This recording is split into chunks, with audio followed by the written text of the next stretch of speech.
Welcome to the Fence and Deck Mastery Podcast, where we discuss cutting-edge techniques, industry trends, and business insights to take your fence or deck company to the next level and dominate your competition. What is up, everybody? Welcome back to the Fence and Deck Mastery Podcast. I'm your host, Alex Danner, and also the founder of Fence and Deck Marketers, which is a digital marketing agency that works exclusively with fencing and decking businesses. I have an exciting new guest here that runs a very successful business called Buresh Home Solutions from Iowa. So I have the privilege today to introduce Brian Buresh from Buresh Home Solutions. Brian, thank you for coming on the podcast with me. How you doing? How are things going?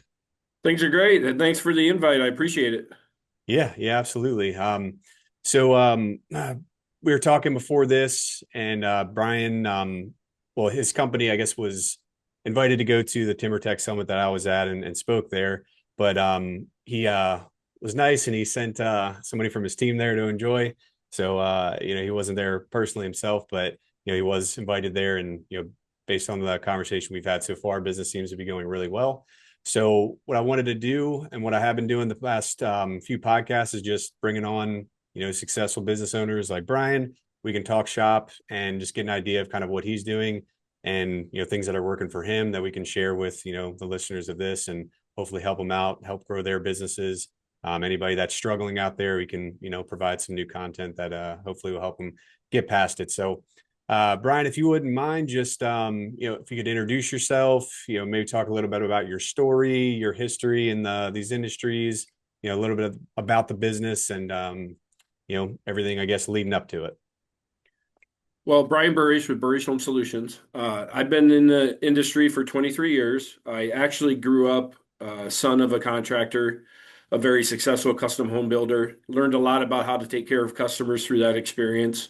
Went to college. When I got out of college, I actually became a headhunter for a couple of years. I delved into starting my first business, a recruiting firm, and really just got kind of sick of it and went to work for a friend who was selling siding and windows in about 4 states around the Midwest.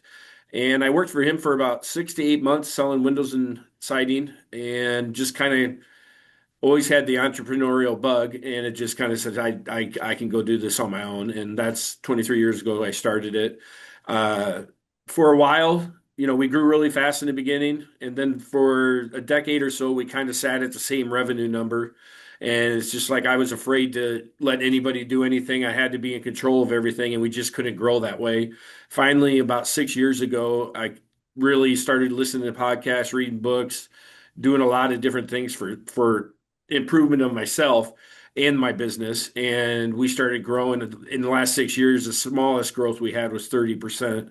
And it was just start really learning how to build a business is really what changed the future of Buresh Home Solutions.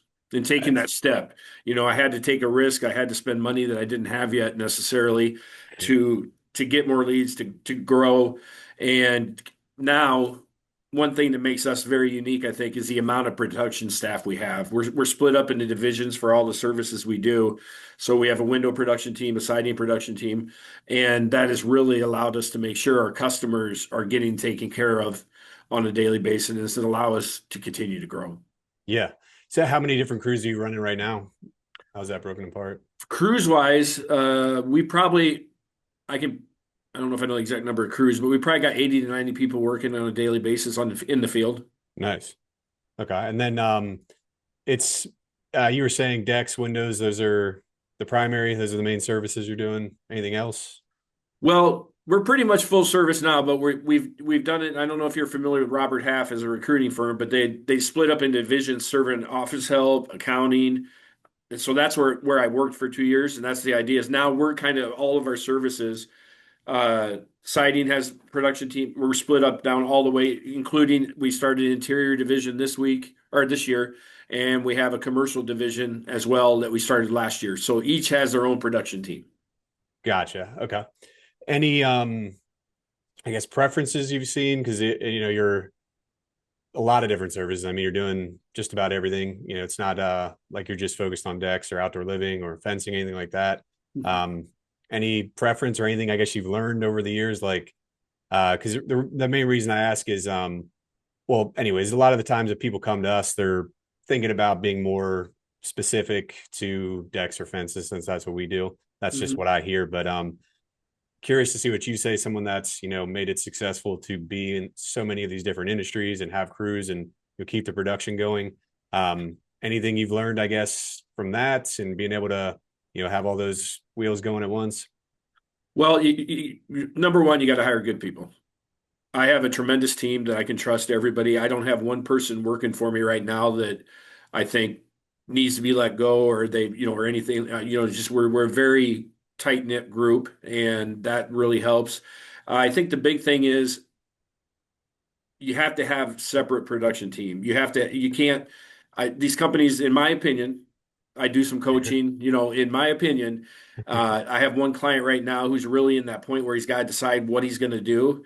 And I think if I was back 18 years ago, and if I had decided just to do decks or just to do windows, I probably would recommend that to people at this point, is if you Really? can specialize. But since I've been able to split the production up completely and they run as kind of separate companies, we're kind of doing it. We're just I can't stop it now. We kind of created a monster, and it's just is what it is.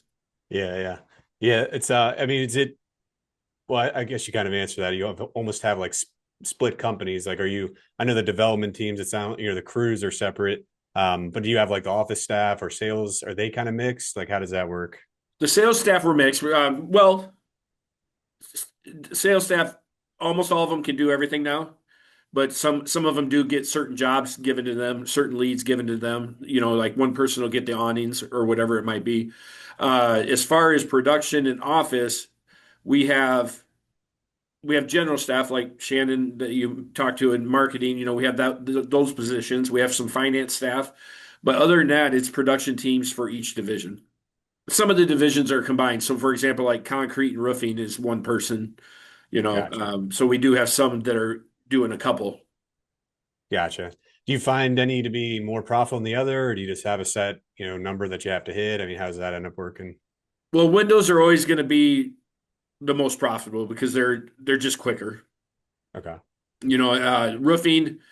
Roofing's quick, but we don't get our necessarily the highest margins on roofing, but windows, because of the staff we have of installers and the time they can do a job, that's always going to be uh, the highest margin probably and the quickest return.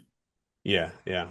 Okay. I wanted to circle back to one thing you mentioned because you were saying you were stuck at revenue for like 10 years, around the same number. And it correct me if I'm wrong, but it sounded like you said you did it almost sounded like some kind of personal development. You had to like, I think you said like maybe work on yourself. I don't know. Maybe I'm not correct in that, but is there any, does that sound about right? Like, did you have to do something outside of just, making changes to the business? Was there anything else that, seemed to make a big change to go from, a decade of the same to, growing to what you are now? Yeah, I can't remember what night it was, but there was a night where I just said to myself, you can't continue this. This is a company running you. Stress level was out of the world, out of the ballpark. I don't know what clicked. It's like a switch was flipped. Yeah. This is going to sound ridiculous, but that same time I started taking cold showers. Okay. And I started reading. I've always been a reader, but I hadn't been for those years. I kind of got away from some of the stuff I really enjoyed because I was the guy with the 2x4 in the back of the truck running it to one job site. I mean, I was like so many people are in our Right. industry, whether Yep. you Oh, yeah. specialize on decks or whatever it is. I started listening to a lot of podcasts. I started really my mindset completely changed. Up until that point, the people around me were always talking about keep your expenses low, keep your pay lower, all that. I finally decided that I'm going to pay well. I'm going to get higher quality talent because in my mind, if I get higher quality talent, they're going to turn things quicker and customers are going to be happier and referring more people to us. I just completely changed my mindset is all the people I hire are absolutely investments at this point. I don't ever Yeah. consider hiring an employee an expense. Yeah. And Yeah. Absolutely. it was just a huge mindset shift. And now I don't do as many cold showers, but now I got a cold plunge. Yeah. I There you just did a go. lot of stuff that just and I since I started that I've lost 40 pounds. It's just a lot of Yeah. personal stuff I try to do a lot better. Yeah, yeah. It sounds like it sounds very similar to what I had to deal with when when I first, been in the business around 10 years now. And when I was kind of just stagnant, just kind of sitting there. And then I had my first son, my first kid, and something clicked in there. And basically, I just thought like basically the same thing you're saying. It's just like, this isn't working, like something's got to change. And then at the time, I never would have thought what you're saying and what I experienced was the solution to fixing that. Like I don't think it's like natural for humans to see like doing cold showers or waking up early or whatever, reading consistently, doing all these things that are not working on your business or like, doing estimates or things like that actually lead to the success you want, at least I didn't. I mean, did you kind of hear that from people on the podcast or your books and like, you were like, huh, like just never thought about that or, Well, I know it. So with the coaching that I'm doing now, that we just got started about 6 months ago, that's my whole goal is to help people do that transformation because yeah, there are so many people sitting in that. There's probably what 9 out of 10 contractors sitting in that position right now, thinking about yep, that on a daily basis, yep, and they're just also scared to do the things that can really change. yeah, But I am by working on myself, I was able to work on my business. I just saw things so differently. If you asked any of my staff that have been around since back then, they will tell you it's a complete change, yeah, which is good. yeah, And I'm a lot healthier now, and I'm enjoying it a lot more. And I just want to help other people feel this. yeah, yeah. I agree. Um, you can only do so much, and it's pretty much a guarantee you're gonna run yourself into the ground and not get where you want to go if you just do every little thing. It's interesting though. You said the hiring great talent, things like that. That's what I've seen. We have a team of not as big as yours, but a team of 26, and we have really great team, really great culture. But I've seen that too. Is like if you go and hire like really high quality team members, like you just are very, very surprised at how much easier it makes your life. Is that, I don't know, can you talk to that a little bit? Like maybe how you found them or, things that you looked for or uh, just that success, I guess you saw after found the right team. I think when we hire people, when we were finding them. Number one, my philosophy now is if somebody good comes across the table, there's a good chance I'm going to find a position to put them in if they're going to be good for the team. That's what we did with commercial. I interviewed somebody who had a lot of experience in commercial, different than what we do, but still, he was selling flooring at the time. But I just saw something. I knew he was going to be able to help, and we kicked off a commercial division. I really hire. My first consideration is culture. Are they going to fit in with what we have? And so that's the first consideration. I don't need a lot of experience. I'm willing to train experience. I have people in different positions here now. They probably never thought they would be in. Yeah. They started out as a receptionist, and now she's going to be in charge of a lot of the financial side of it. So, I mean, we've had a lot of growth. We try to, grow from within. We always had let our employees know that we have a sign-on bonus, and stuff like that to get referrals. But we're really looking for. I want somebody that I think can take a job and just really run with it and not get trained, but then just be able to take it and go. And so, I mean, I couldn't even tell you like the team I have now. I couldn't even tell you what jobs we're doing today. I couldn't tell you where any of our crews are. I have Yeah. no idea. But they're taking care of all that. Yeah. And that's like you said, where pretty much nobody is, and everyone's trying to get to that level. Everyone's trying to get there. So I'm excited to continue to unpack this a little bit. Um, anything like I don't know, I guess anything that stood out as you were, I know the personal development stuff, but is there anything that like really on the business side of operations or maybe the sales that um were like, very clear, I guess if you look back were things that really made a big difference to grow the business, like if you improve your sales process or your marketing or just how you build, anything like that. Well, we do very unique advertising, and specifically TV. And we do a lot of self-deprecation of me. Nice. We don't ever talk, we don't do any discounts. We just give our best price the first time, and that's our message. But we also have a marketing campaign from an AI baby. that's been doing on TV that's been very successful. Our TV has really helped us. Obviously, our sales process is pretty unique. We do a two call. We have them come in the showroom. We walk them through. We do one thing that I've never done is charge somebody if we made a mistake. So we have a fully transferable lifetime workmanship warranty. That means if they sell the house, I'm still gonna. I can't go and charge somebody to fix a mistake. I just don't have that in my blood. Interesting. So Hmm. that's really helped separate us from a lot of people, when they see somebody's got a 2 year, and so that those kind of things. But that's in the sales process and how we go to market, as far as marketing, I think has really kind of separated us.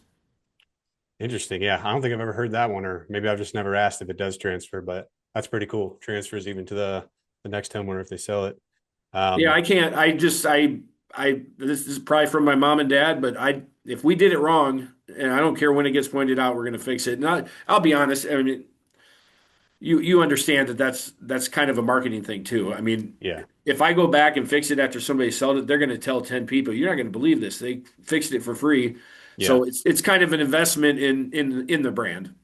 yeah, yeah, for sure. I mean, it's really cool. I would imagine if you sell the home, people never would even assume that you have that. So you probably, I would think you're probably not getting those calls anyways. I would imagine from like the second homeowner. Or does it happen? I mean, maybe Yeah, it's changed my it mind. actually does. It's kind of Oh, weird. really? Okay. It actually does. I mean, it is what I mean, it separates us a little bit. Yeah, yeah, yeah. Okay. So the TV, I'd love to understand that a little bit. So are you like when you're creating those commercials, are you hiring like a local company to do that? We have a videographer basically kind of on staff that we do. The creative is me usually, and we have no scripts, no plan, no anything when we go shoot, and we just end up where we end up. Really?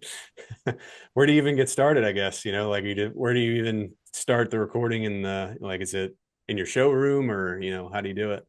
Typically, it's in the showroom for that. Yes, I'll have something in my mind that I want to do, and for example, no surprise invoices maybe or something along the lines of a message, and then we just start shooting.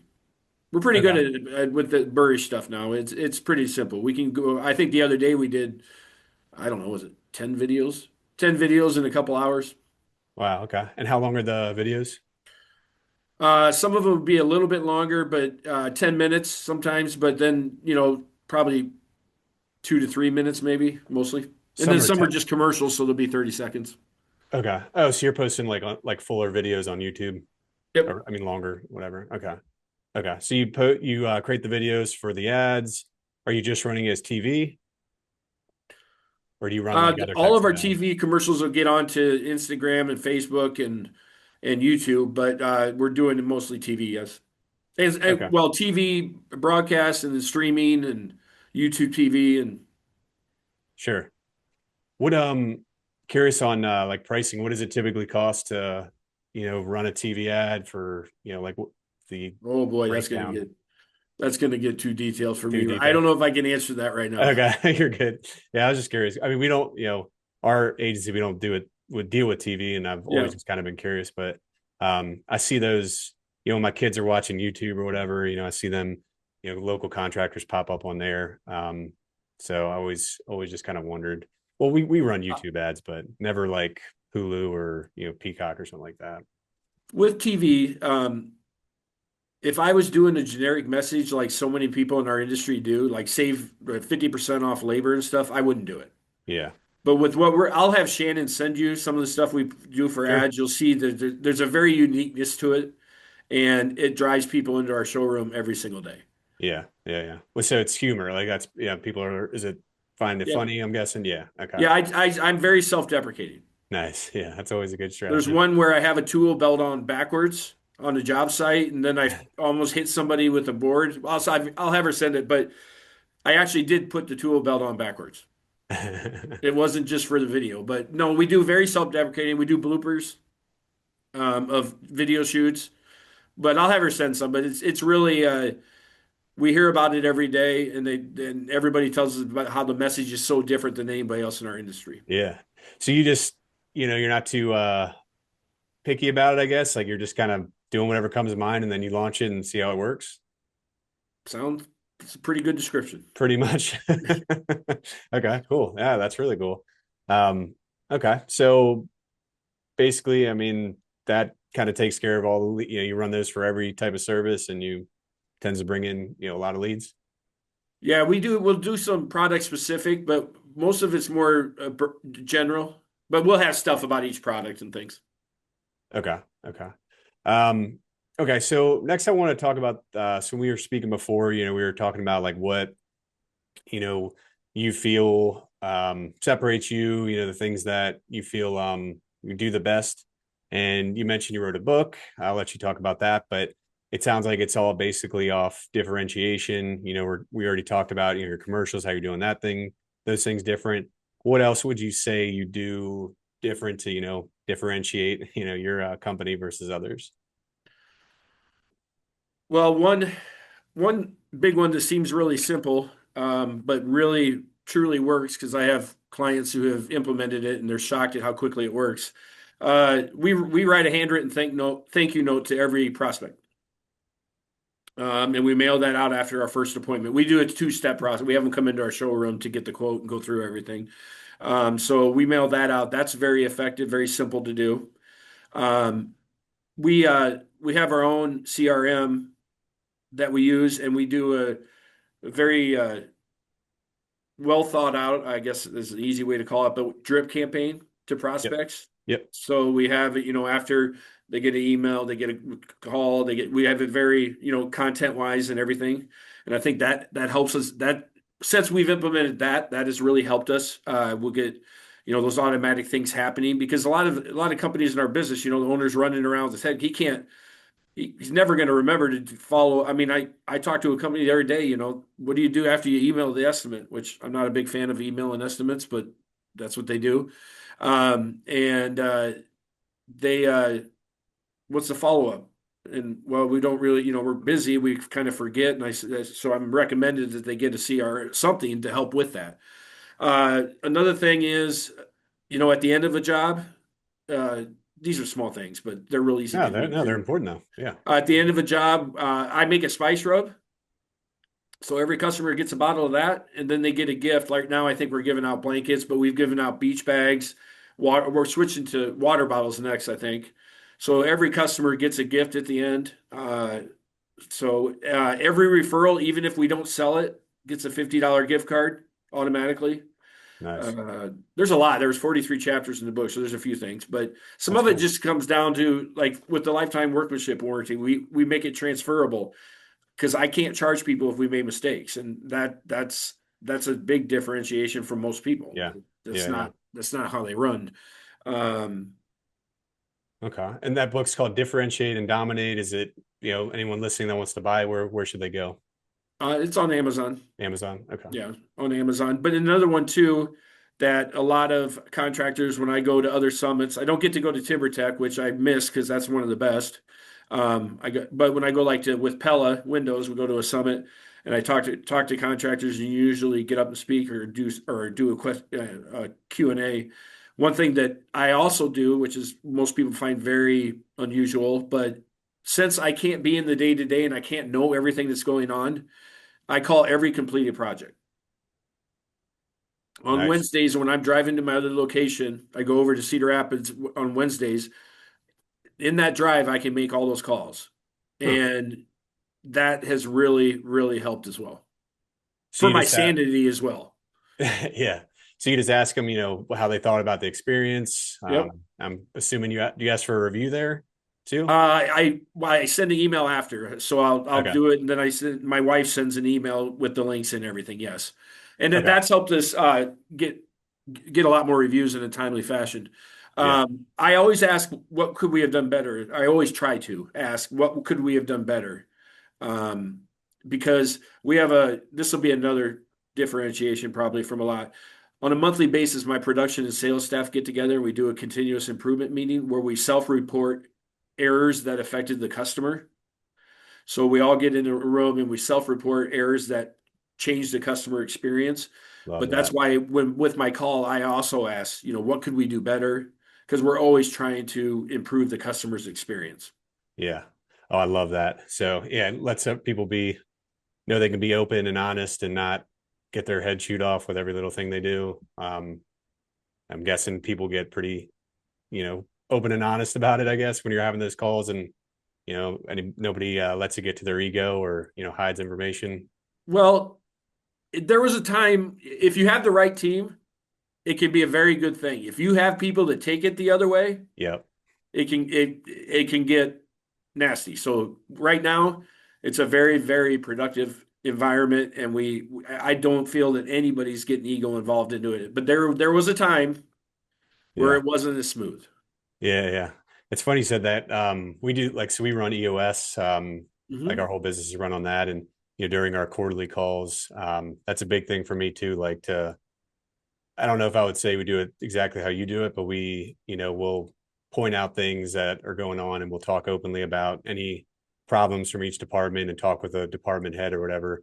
And very recently we had department head that got very, um, mad, I guess, aggravated, definitely got to his ego about the things that we were saying. And wasn't long after, he decided to move on.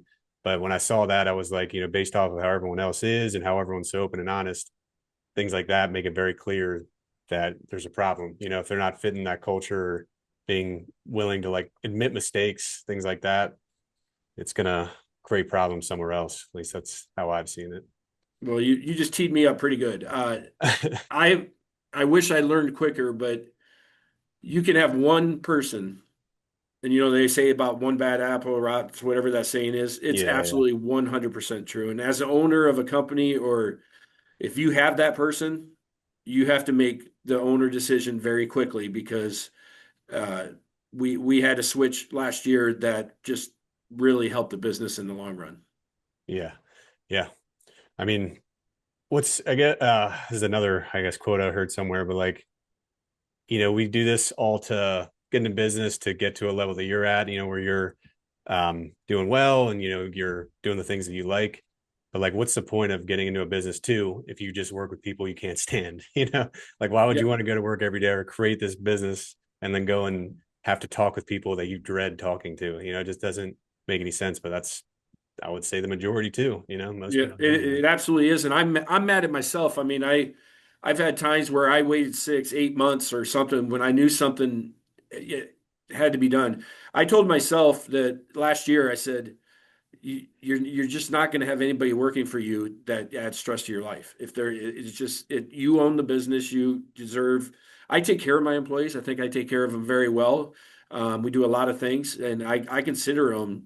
I mean, as close to what I have as family. I mean, we're a group that works well together, Yeah, but too many people feel like, oh, if I lose this person, it's you start feeling like that. There's probably a good chance you're going to be better off when you lose that person. yeah, yeah. Oh yeah.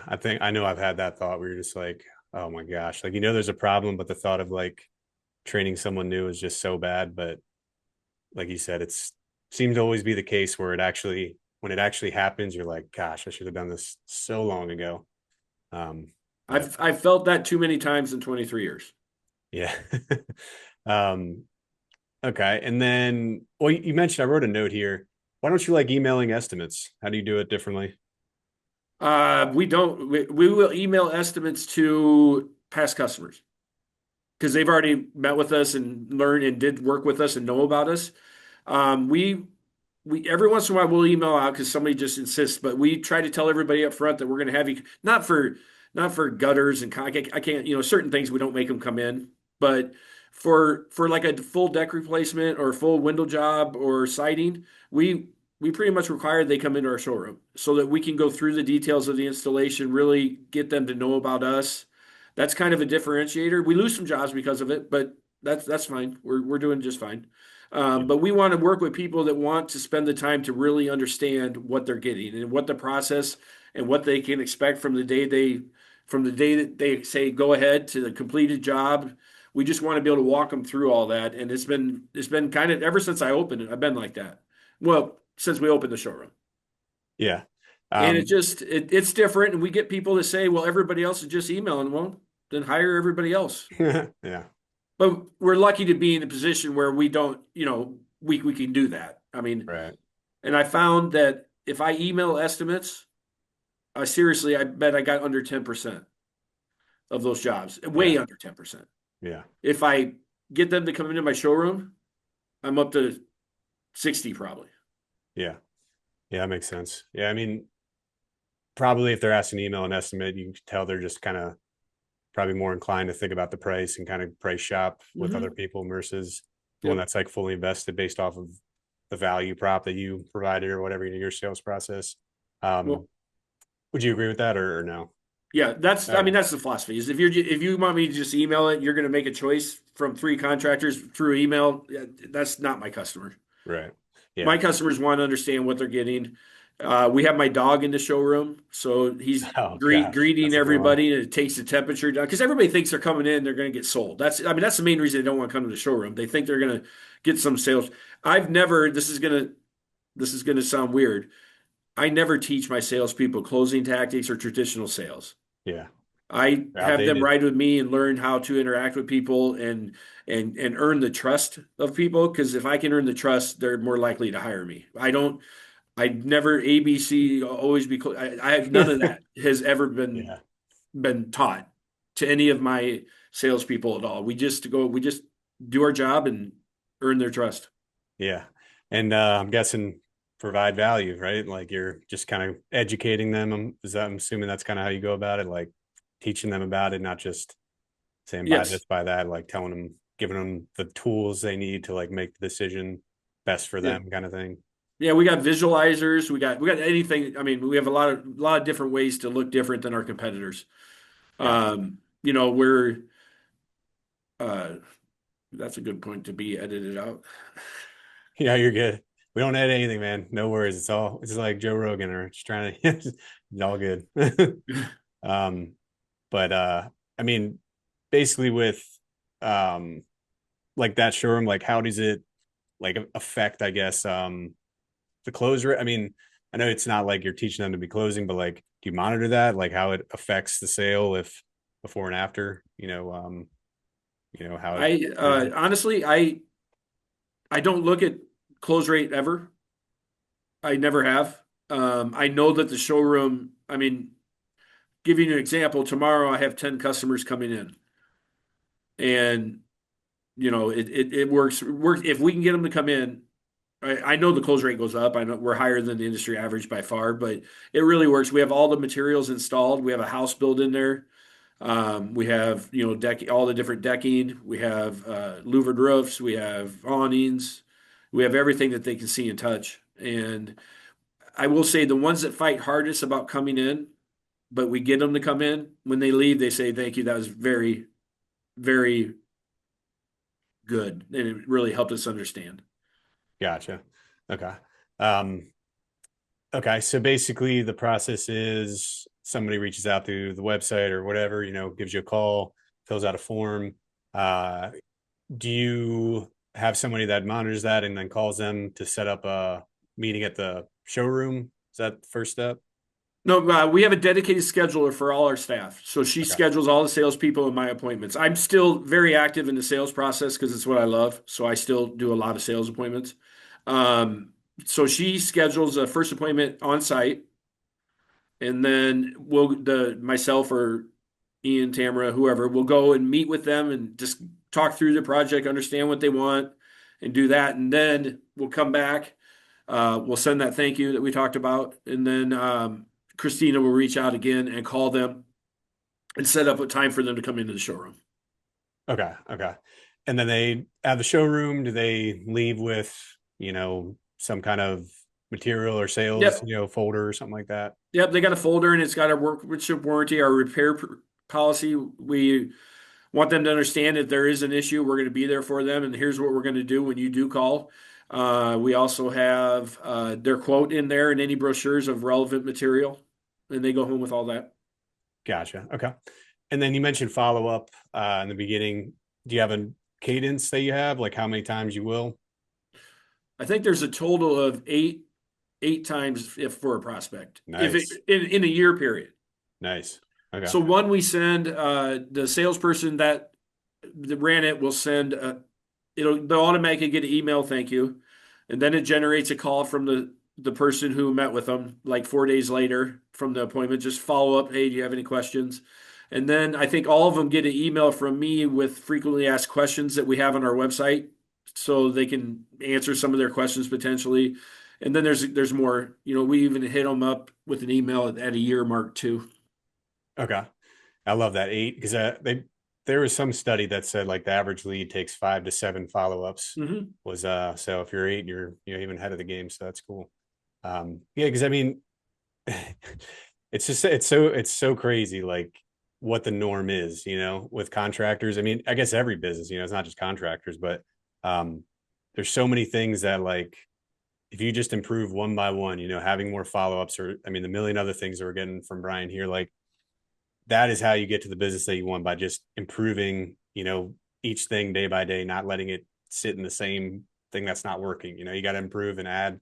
That follow up piece right there is a guarantee you're going to get more leads if you follow up that many times. Like there's no possible way you wouldn't do better if you follow up more. So I hope, And we're giving them good content too, things that'll help them make their decision.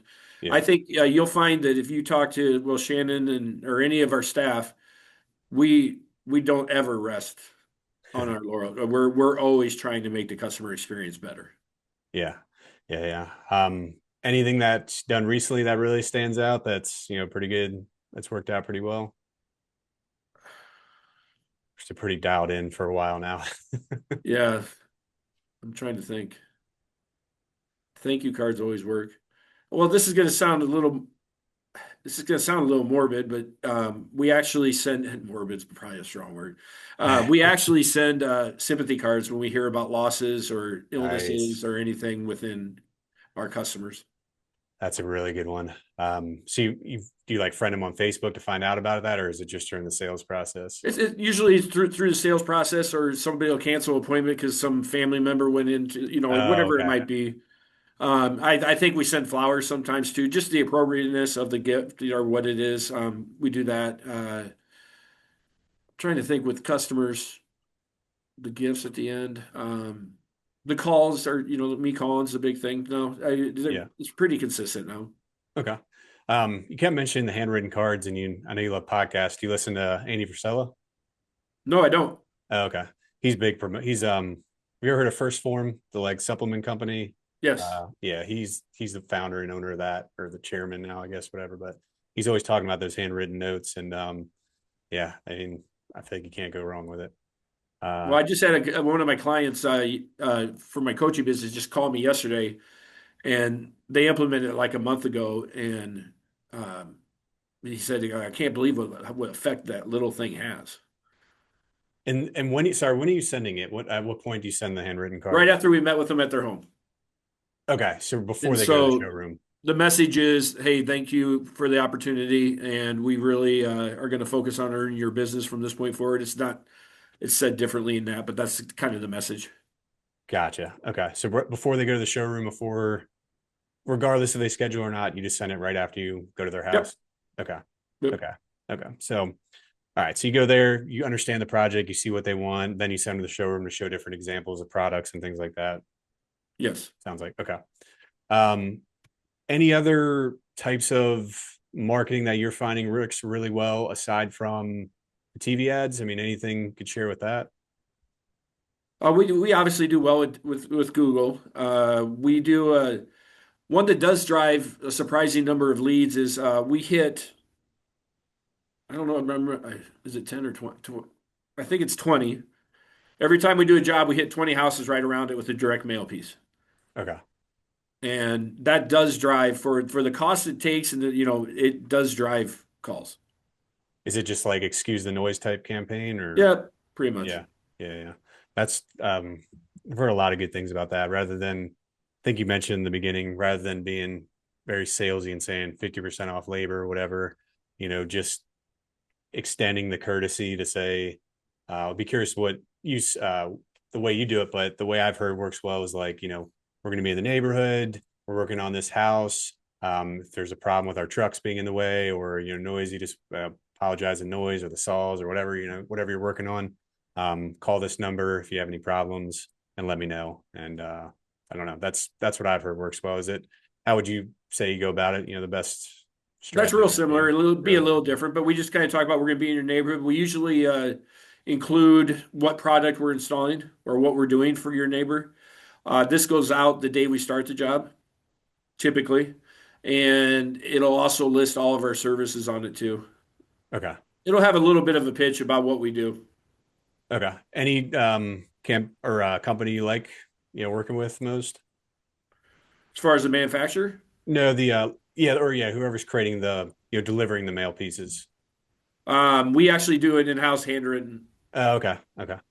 Yeah, for anyone that can't do it in house, I've heard dope marketing works well. I know a lot of companies that use that, but if anyone's ever thinking about doing that, Yeah, um, we're looking into one now. We're trying to find a partner. It's not going to be hard. We're just looking. I'm sure we already have it, but one area that we're trying to hit now is new homeowners because I think a lot of new homeowners are in this market when they bought. They're going to be looking to improve the houses. So we're going to get a an ongoing campaign of new homeowners in our area. Gotcha. Are you strategic about like the specific areas? I mean, are you going into a very specific type of client, a specific market, certain household income? I mean, any kind of demographics you really follow or target based off that? We there's certain areas I'm not going to do a direct mail piece in. Yes, will identify our markets, but we do by income a lot. Yeah, We income and then just the different areas. We know certain areas and certain markets.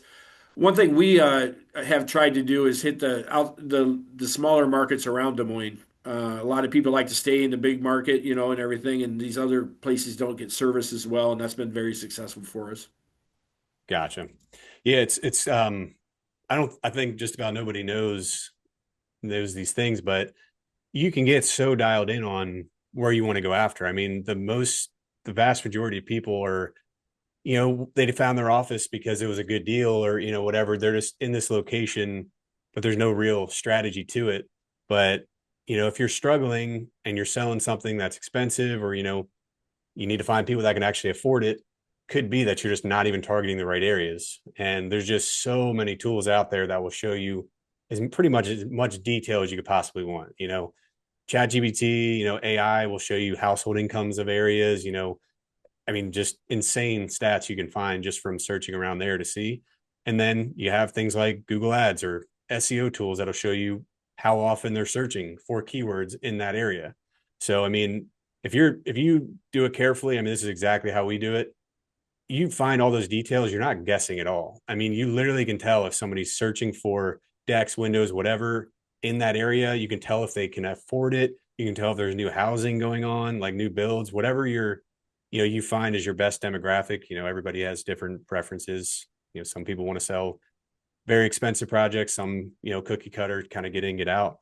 But whatever that is, you got to figure it out. And tools are just so easily accessible where you're not guessing at all. As an example, with us, a big thing that we do will help go into those markets because we'll work with a client and we're like, you're on the outskirts or you're in like an industrial area, like the houses, the people that you want to work with aren't even close to where your office is. So Google is going to be affected by that. So, if you move, you relocate, you find an office space, doesn't have to be an expensive one or, you know, um, doesn't necessarily have to be a really, nice showroom, although obviously that helps. But once you're in that area, you're around those better customers, like boom, we've seen clients just take off. That's kind of what we Mhm. go for. So, um, yeah, just wanted to add that piece there because it sounds like you're kind of doing the same thing, going after the right types of customers. I think that's what I notice in the with clients. For me, marketing, you got to be committed to it. You can't. I mean, I got them. They pay 500 here, 1,000 here, 1,000. They're just all over the place, and you need to find well people like you, obviously, but you need to be committed to it if you're trying to grow the business. If you're happy where you're at and what's been going on, great. Do what you're doing and just live that life. But if you're trying to grow it, you got to commit to it. I mean, I had to commit to a pretty aggressive plan to do what we've done over the last 6 years. Yeah. It wasn't, and it wasn't any small numbers, whether it was digital, whether it was TV, I mean, everyone is a big number.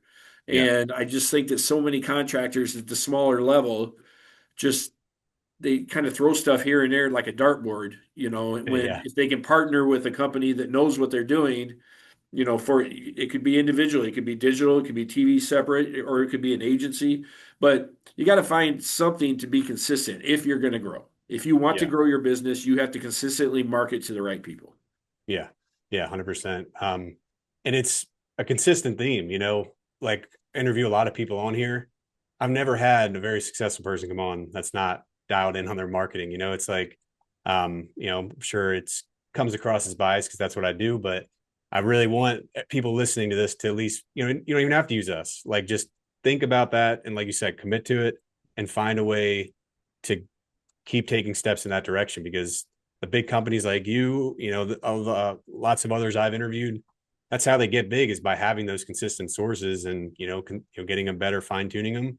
Um, and let's face it, like if you don't have leads coming in, it's very hard to hire. It's going to be a lot of stress if you are not sure if you can pay for the people that you're, trying to cover that work. So, anyways, no, just, of course, get a little extra passionate when it comes to marketing stuff, Well, but you probably should. yeah, yeah, probably be a bad thing if I wasn't, huh? Yes. I would Okay. question you then. Yeah, yeah. Well, so anything, I know we're getting kind of at the end here. So anything you would give to the contractors listening that, you know, um, trying to get to your level or, thinking about making that plunge, they're scared to do it, they're worried about all the backlash. I mean, anything you would say to them, to help them I, get to the next level? I the main thing I would say is that anybody that owns a contracting business deserves to have a business that works for them, not that they're being run by. Right. And that's going to take an investment and it's going to take a philosophical change of their mind to do that. But it, I'm a case study of it can be done, and others that have done it, and you can have a business that provides everything you want in your life. I'm not saying I don't have stressful days. I'm not saying it's perfect. But from where I was 6 years ago to now, every one of my employees would tell you I'm a completely different person almost. Yeah. That's great. So 6 years you've been in business, 23, is that what you said? Yep. Yeah. I mean, that's the beauty of these podcasts. I mean, so oh gosh, what is the math on that? Like 17 years? Well, so the first 5 years were really good. I doubled every year. Oh, okay. Okay. Okay, so we grew and got to a point. It was the decade in between, about the decade. I say a decade in between there, where I sat within 10% of the revenue every single year. Gotcha. Okay. And Yeah. that was where everything had to go through me. I'm day to day, I'm everything. And Yeah. I'm like so many of our competitors in this market right now. And Yeah. then, like I said, it was a light switch or something just changed one day. And I just said, I'm going to build a business and everything, the whole philosophy changed. But the podcast, I give a lot to the podcast Yeah. because I listened to one podcast I would highly recommend to anybody. It's called Founders, and he reads autobiographies of founders. Ooh, that's cool. James Dyson, just whoever did Dell, Michael Dell. That was, Very cool. but he reads them, and it's a great podcast. It's got great ideas, and I really try to implement what I learned from these things. Yeah. I love that. I'm going to watch that one. Those are my favorite ones, favorite books to read too. Like, watching the Walmart book, the Walton book and Steve Jobs. There's a whole bunch of them I got, but That's yeah. his whole. You'll love it if that's what you like, because that's Yeah. all he does. Yeah. I don't like anything, I like hearing actual stories, That's why I Yeah, like doing the podcast like this because it's like we're hearing an actual success story, not like, you know, arbitrary, just kind of, you know, I guess just tips and tricks or whatever you want to call it from me, that kind of thing. But okay, Brian, I appreciate you coming on here.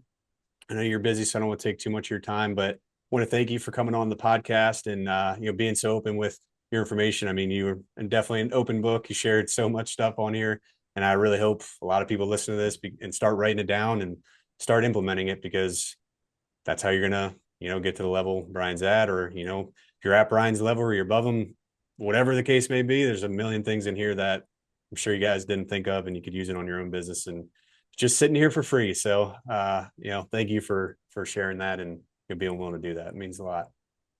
thanks for having me on. I really appreciate it. Yeah, absolutely. So yeah, going forward with the Fence Deck Mastery podcast, we'll have a lot of new content coming out here each week. And I know we're kind of in the busy season here, but if you are struggling, if you're not hitting the goals like Brian is for the year, you wish you were doing better. Feel free to reach out to us if you want us to look at everything you have online, anything like that. We'll do an audit. We'll give you a clear plan based off your business and show you what I think would help best get you to the goals that you have. So feel free to reach out to us there. And yeah, Brian, that's it. Sign off here, and thanks again for coming on. And maybe you'll attend the Timber Tech Summit once or something. We'll meet in person.